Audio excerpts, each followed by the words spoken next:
참 귀한 은혜가 되는 찬양 준비해 주셔서 감사합니다. 우리 성가대 수고하시는 분들이 박수 한 번 더 해드리십시다. 이번엔 성가대를 위해서. 고맙습니다. 귀한 부활절 찬양 감사합니다. 모든 생명체는 본능을 가지고 있죠. 우리 인간들도 본능을 가지고 있습니다. 우리 인간이 가지고 있는 본능 중에 한두 가지를 말한다면 어렵고 힘든 일을 피하고 싶은 것, 두려움을 피하고 싶은 것, 이것이 우리 인간의 본능이지요. 반대로 말하면 우리 인간은 기쁨을 추구하고 즐거움을 추구하도록 그렇게 되어 있습니다. 그래서 끊임없이 즐거운 곳을 찾아가는 거지요. 요즘 비즈니스를 잘하려면 즐겁게 비즈니스를 할 수 있도록 분위기를 만들어야 된다고 그래요. 그래야 비즈니스가 잘 되는데 즐거운 곳을 사람들은 찾습니다. 여러분들도 그러시죠. 저도 그렇습니다. 즐겁고 기쁨이 있는 곳을 찾습니다. 그런데 여러분 어떻습니까? 여러분의 요즘 삶은 기쁨이 넘치십니까? 여러분은 무엇 때문에 기뻐하십니까? 여러분들에게 그 기쁨의 근원이 무엇냐고 이렇게 물으면 여러분들은 무엇이라고 대답하겠습니까? 또 여러분의 기쁨은 일시적인 것입니까? 아니면 계속 지속적인 것입니까? 환경의 변화에 따라서 수시로 바뀌는 그런 오고 가는 그런 기쁨입니까? 아니면 여러분 심령 속에서부터 솟아오르는 샘물과 같은 그런 기쁨이 여러분들에게 있습니까? 근데 우리가 잘 생각해 보면 우리 인생에 이런 기쁨을 누리는 일 또는 슬픔을 누리는 일, 실망을 하는 일, 이런 일들은 그 주어진 외적인 환경도 물론 중요하지만 더 근본적인 것은 그 사람의 패러다임이 참 중요하다는 거지. 그 사람이 인생을 보는 패러다임에 의해서 그 사람의 기쁨과 슬픔이 갈라지게 되는 것입니다. 그 사람의 인생을 보는 패러다임이 참 중요하다는 거예요. 그런데 우리가 인생을 보는 그 패러다임을 결정하는 중요한 사건, 중요한 사실, 진실이 두 가지가 있습니다. 그 하나는 우리가 생명을 가지고 이 땅에 태어나는 출생이라는 사건입니다. 우리 인간은 살아있는 사람은 다 생명을 가지고 이 땅에 태어나 이렇게 살아가고 있습니다. 그런데 그런 인생에게 또 하나의 피할 수 없는 사건이 있는데 그것이 무엇인가 하면 죽음이라고 하는 사건이지요. 그래서 우리 인생은 생명이 태어날 때 그 생명의 힘과 그 생명의 역사를 보면서 너무너무 기뻐하게 되는 것입니다.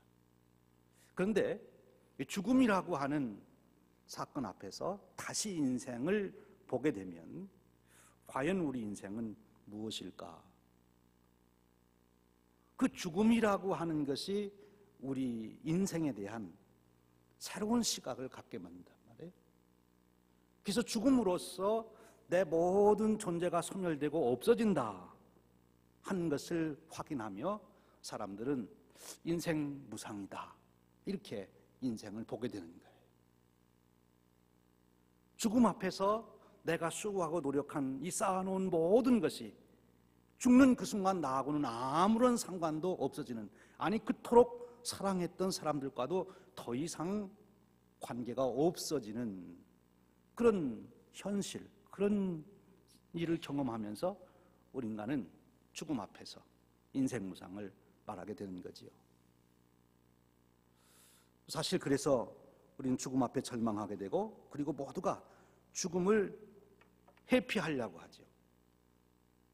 죽음을 회피하려고 하지만 결코 죽음을 피할 수 없는 것이 인간의 또 현실입니다. 그래서 우리 인간을, 우리의 인생을 바라보는 그 패러다임에 결정적인 영향을 주는 두 가지 사실이 우리의 출생과 우리의 죽음이라는 거예요. 그것으로서 우리 인생을 해석하게 되는 것입니다. 그런데 결국 죽음이라고 하는 사건, 그 사실 위에 인생을 바라보게 될 때 아무리 여러 생각으로 여러 이론으로 설명하려고 해도 인생에 참 그 변하지 않는 기쁨이, 의미가, 보람이 무엇일까 답하기가 어려운 것입니다. 그래서 결국 우리 인생은 출생할 때 기쁨으로 시작하지만 결국 죽음과 함께 슬픔으로 끝나는 거죠. 여러분, 우리 인간이 이 땅에서 맞이하는 이 죽음의 현장에 가보면 기뻐하는 사람이 없어요. 주상집에 가면 모두가, 주상집은 슬픔에 잠겨 있습니다. 허무함에 잠겨 있습니다. 절망에 잠겨 있습니다. 어두움에 잠겨 있는 것이죠. 그런데 오늘 우리가 읽은 성경 말씀에는 이날에 우리가 즐거워하고 기뻐하리라, 이렇게 시인은 외치고 있어요. 그리고 오늘 우리가 말씀을 읽어가 보면 이 시인은 그 기쁨이 수시로 바뀌는 그런 기쁨이 아니라 그 속에서 끊임없이 샘처럼 솟아나는 기쁨이 있다고 그는 고백하고 있는 것을 보게 됩니다. 무엇입니까? 그는 그의 인생을 보는 패러다임이 바뀐 것입니다. 오늘 내가 살아가는 인생이 이렇게 살다가 죽음이라는 것으로 끝나지 않는다고 하는 새로운 패러다임을 갖게 된 거예요. 무엇 때문에요? 오늘 말씀 보니까 부활에 대한 얘기를 하고 있어요. 우리 인간 존재가 태어나서 일정 기간을 살다가 죽음으로 끝나서 소멸돼서 없어지는 것이 아니라 우리 존재가 다시 부활이라고 하는 새로운 사건을 만나게 되고, 그리고 그 부활의 생명을 가지고 살도록 되어 있다는 거지요. 오늘 긴 말씀을 드릴 수 없지만 예수님의 부활 사건에 대한 예언의 말씀입니다. 또 예수님의 부활 사건은 우리 모두의 부활을 보증해 주신 사건이 되는 거죠. 오늘 이 시편의 시인은 바로 앞으로 오실 메시아의 부활 사건을 예언하면서 그 메시아의 부활 사건에 바로 우리의 부활도 보증되어 있음을 보며, 그것을 깨달은 그가 이날에 내가 기뻐하고 즐거워하리라, 즐거워하고 기뻐하리라, 그렇게 외치고 그 기쁨을 토로하고 있는 것입니다. 인생을 살아가며 우리가 패러다임을 바꾼다는 것은 참 쉽지 않습니다. 우리가 그 물고기 실험을 하잖아요. 물고기를 어항에 넣어놓고 이제 고기를 넣으면 고기가 이쪽 끝에서 이쪽 끝까지 막 헤엄쳐 다니는데 중간에 유리로다가 딱 막아버립니다. 그러면 물고기가 막 헤엄쳐 가다가 유리벽에 딱 부딪혀요. 그러면 더 이상 갈 수 없으니까 돌아가지요. 그렇게 몇 번을 시키면 이 유리벽을 뺀 후에도 물고기는 반만 가다가 다시 돌아가는 거예요. 내가 3번 지느러미를 흔들어서 가니 부딪혀서 내가 돌아가야 되더라. 그러니까 이제는 아프니까 3번 지느러미를 흔들고 더 안 가고 얼른 돌아서는 거예요. 거기에 또 부딪힐 것을 아니까. 그게 패러다임이다. 우리 인간이 이렇게 살다 죽으면 끝난다, 이렇게 생각하는 사람과 부활의 생명이 있어서 우리가 영생의 축복을 누리는 존재가 된다고 하는 이 사실을 아는 사람하고는 전혀 다른 세상을 살아가게 되는 거죠. 그것을 우리 역사적인 한 표현으로 말한다면 인생에 대한 코페르니쿠스적 혁명이다, 그렇게 말할 수 있어요. 천동설을 믿었던 당시의 사람들이 16세기에 와서 코페르니쿠스에 의해서 지동설이 확인이 되고 주장이 되면서 우리 인간의 과학 세계는 전혀 다른 차원으로 발전하게 됩니다. 그동안은 생각도 못 해봤던 일들을 시도해서 만들어가게 되는 거예요. 패러다임이 바뀌었기 때문에 그런 것이죠. 사랑하는 여러분, 오늘 주님께서 부활하셨습니다.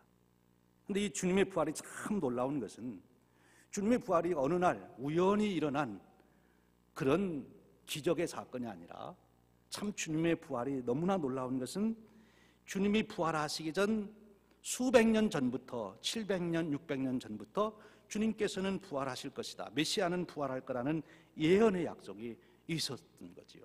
그 약속이 이루어진 것입니다.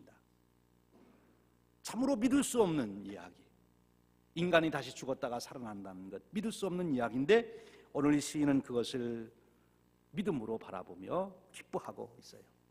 그런데 바로 이 시인이 바라봤던 메시아의 언약이 성취가 되었습니다. 이제 오늘 살아가는 우리들은 그 성취된 부활의 사건을 보면서 주님의 부활과 함께 우리들의 부활을 바라보게 되는 것이죠.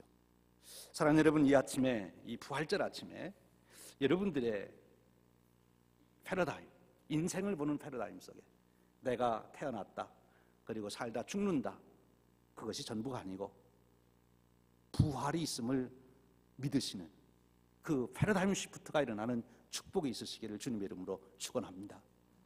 혹시 자리에 아직도 주님의 부활이 믿어지지 않는다면, 주님을 그러기에 구주로 영접하시지 못했다면 오늘 여러분들이 깊이 곰곰이 생각해 보십시오.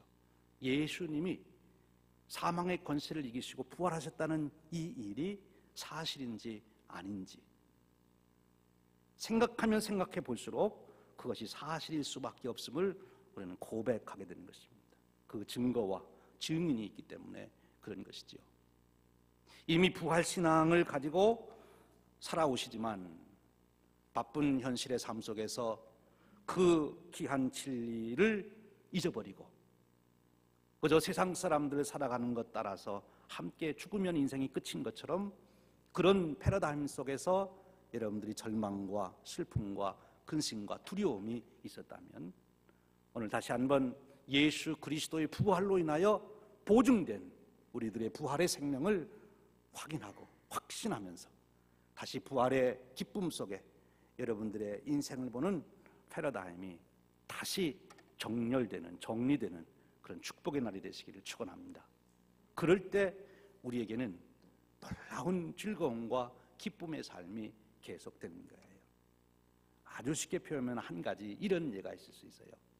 죽음으로 모든 것이 끝난다 하는 사람은 오늘 좋은 일이 있어서 막 축하하고 즐거워하다가도 이러다가 죽으면 끝인데 그러면 금방 그 즐거웠던 마음이 싹 없어지게 되는 거예요. 그리고 죽음에 대한 공포에 시달리게 되고 밤에 가면 잠이 안 오는 거예요. 내가 이렇게 많이 돈 벌어놨는데 죽으면 이게 다 누구 것이 되나 그러면 너무너무 속상하고 허무한 거예요.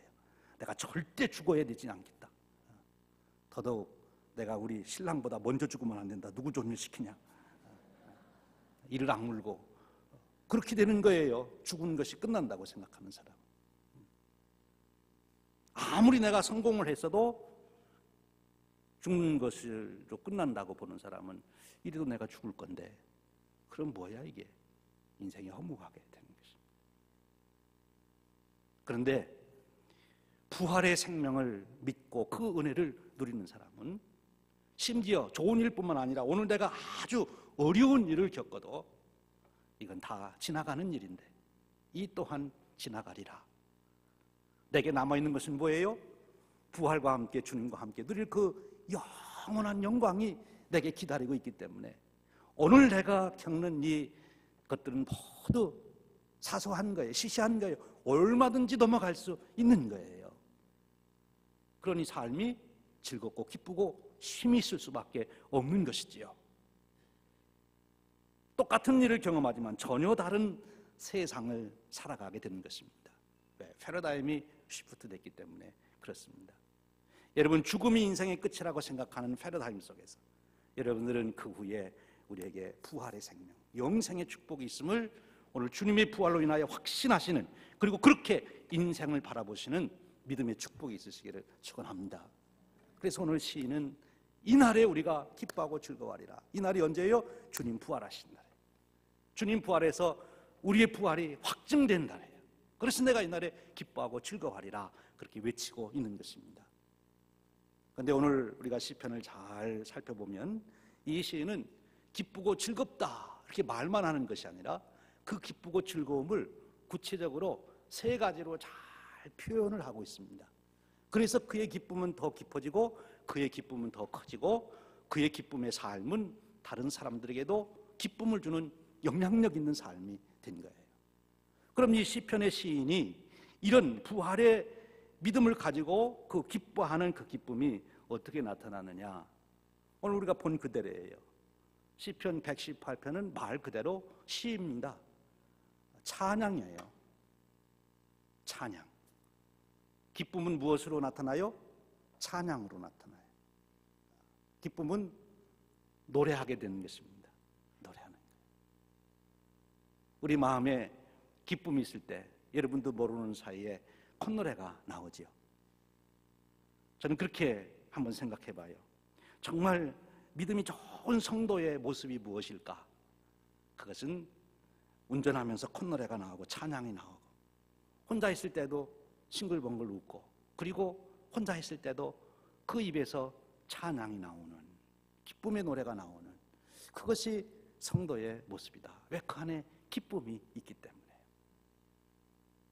여러분, 여러분의 기쁨을 찬양을 통해서 드러내시기를 주님의 이름으로 축원합니다. 그러면서 우리 시온성가대원들은 참 복을 받았어요. 찬양을 할 수 있도록 연습하니까. 사람 몸이 그렇게 생겼다네요. 이 웃는 것을 가지고들 많이 설명하는데, 진짜 좋아서 웃어도 우리 몸이 건강해지고 좋지만, 억지로 웃어도 뇌가 그것을 진짜 웃는 것으로 속아가지고 그렇게 좋아진다네요. 그러니까 찬양도 우리가 처음에는 정말 기쁨이 넘쳐서 찬양을 하지만, 반대로 찬양을 하다 보면 우리 안에 기쁨이 생기는 줄로 믿습니다. 그래서 찬양을 해야 됩니다. 찬양. 야고보서 5장 13절 이하에 가면 그렇게 말씀해요. 너희 중에 고난당하는 자가 있느냐? 저는 기도할 것이요. 너희 중에 즐거워하는 자가 있느냐? 저는 무엇을 하라고요? 답을 드렸잖아요. 무엇을 하라고요? 찬양을 하라고 그랬어요. 즐거워하는 자는 찬양을 해라. 그래야 그 기쁨이 커지고 기쁨이 능력이 되고 그 기쁨이 삶의 새 역사를 이루는 힘이 될 수 있다는 것입니다. 여러분, 여러분의 인생을 살아가는 날 동안 끊임없이 찬양하는 여러분 되시기를 주님의 이름으로 축원드립니다. 큰 찬양을 더 잘하기 위해서 연습하시고 또 암송하시고, 암송한 찬양이 더 좋은 것 같아요. 이번 우리 특별 새벽 기도 기간에도 우리 십자가 그 찬양 계속 주제 찬양 부르다 보니까 제가 들으니까 우리 집사람도 집에서 혼자서 그 찬양을 하더라고요. 전에는 몰랐는데 이번 새벽 기도를 통해서 배워서 그 찬양을 자신도 모르게 이제 나오는 거지요. 그게 참 좋은 거예요. 그렇죠? 기쁨은 찬양으로 해야 합니다. 두 번째, 오늘 우리가 이 시인의 이 기쁨을 어떻게 그가 증거하고 나누게 되었는가 봤더니 말 그대로예요. 시를 썼어요. 노래를 했을 뿐만 아니라 시를 쓴 거예요. 이 시를 쓰기 위해서 이 시인은 이 부활의 사건을, 하나님이 자기에게 계시해 주신 사건을 얼마나 생각해보고 또 생각해보고 생각해 보았을까.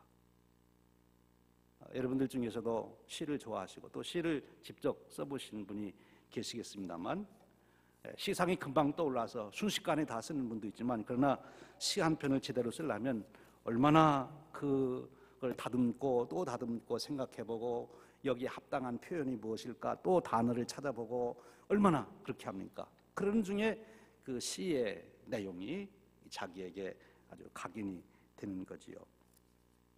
이 부활절에 대한 깊은 묵상을 하면서 시를 지은 시 한 편을 여러분들과 시간 소개해보고 싶습니다. 우리 김현승 시인의 부활절에라고 하는 시입니다. 당신의 핏자국에선 꽃이 피어 사랑의 꽃이 피어 땅끝에서 땅끝까지 사랑의 열매들이 아름답게 열렸습니다. 당신의 못자국은 우리를 더욱 당신에게 못 박을 뿐, 더욱 얽매이게 할 뿐입니다. 당신은 지금 무덤 밖 온 천하에 계십니다. 충만하십니다. 당신은 당신의 손으로 로마를 정복하지 않았으나 당신은 로마보다 더 크고 강한 세계를 지금 다스리고 계십니다. 지금 울려 퍼지는 이 종소리로 다스리고 계시옵니다. 당신은 지금 유대인의 예수를 벗고 모든 땅에 훈훈한 생명이 되셨습니다. 모든 나라의 모든 사람들이, 이웃과 친척들의 노래와 기도들이 이것을 믿습니다. 믿음은 증거입니다. 증거할 수 없는 곳에 믿음은 증거입니다. 증거할 수 없는 곳에 믿음은 증거합니다. 해마다 4월에 훈훈한 땅들은 밀알 하나가 썩어서 다시 사는 기적을 우리에게 보여줍니다. 그 파릇한 새 생명의 눈으로 부활절을 생각하면서 이 시를 쓴 이 김현승이라는 시인은 얼마나 부활절의 기쁨에 그가 충만했을까요? 여러분들도 한번 그 기쁨을 글로 쓰시길 바랍니다. 요즘에 우리 교회에 자유 게시판이 있어서 열심히 글을 올리시는 분들이 있는데 제가 가끔 그 글을 보면서 이분들 참 기쁘겠다 이렇게 글을 쓰면서 그 마음속에 그 귀한 생각들이 얼마나 거의 잘 간직이 될까. 여러분 자유 게시판 들어가서 열심히 글을 쓰십시오. 카톡으로도 요즘 보니까 열심히 간략하게 글을 써서 이렇게들 보내던데 그렇게 좋은 소식을 전하고 기쁨을 나누십시오. 글을 쓸 때 그때 우리의 기쁨이 표현됩니다. 그 기쁨이 우리를 지배하게 되는 것이죠. 이 시인은 또한 어떤 방식으로 그의 기쁨을 표현했습니까?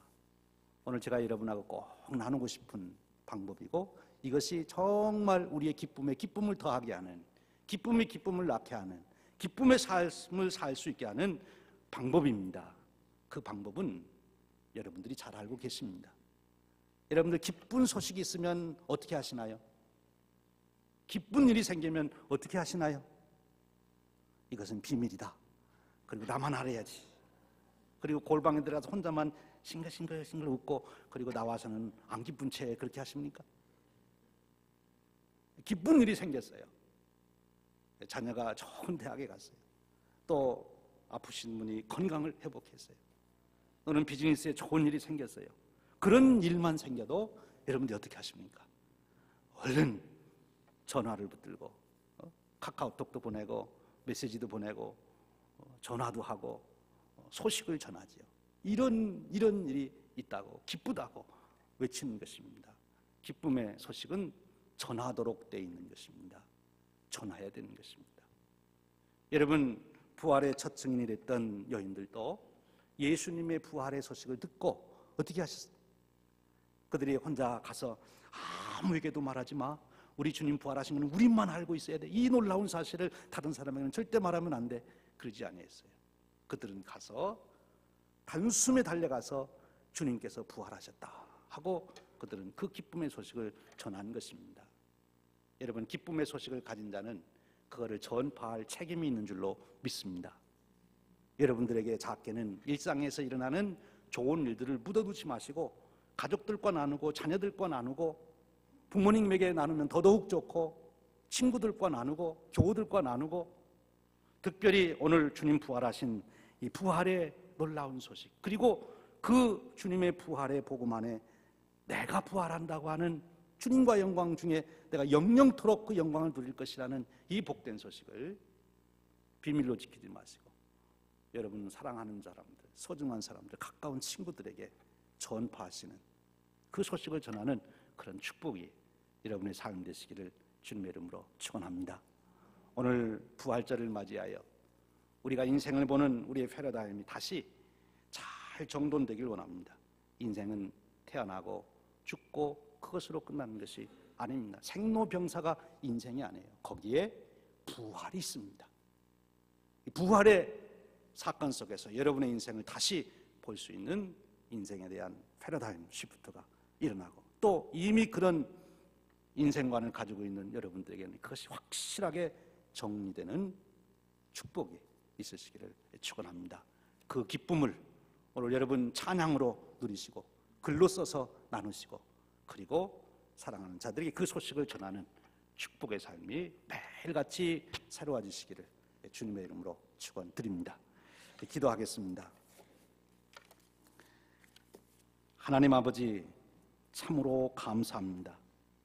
우리 인생이 죽음으로 끝나지 아니하고 우리에게 부활이 있음을 확인시켜 주시고 주님의 부활 속에 우리들의 부활이 있음을 보여주셨으니 참으로 감사합니다. 성령님 이 시간 오셔서 우리에게 주님의 부활의 소식이 확신으로 자리 잡게 하시고 그 믿음 위에 우리의 인생을 세워갈 수 있도록 축복하시옵소서. 그리하여 우리의 삶이 기쁘고 즐거움이 넘치게 하시되 환경과 조건에 따른 기쁨과 즐거움이 아니라 변치 않는 즐거움, 영원한 기쁨과 즐거움이 샘솟듯 일어나게 하시옵소서. 그래야 인생의 모든 문제를 정복하고 이기고 극복하고 승리자가 되게 하시며 이 기쁨의 소식을 고백하고 증거하고 전하는 자의 삶을 살아가도록 이끌어 주시옵소서. 우리 주님 예수 그리스도의 이름으로 기도하옵나이다. 아멘.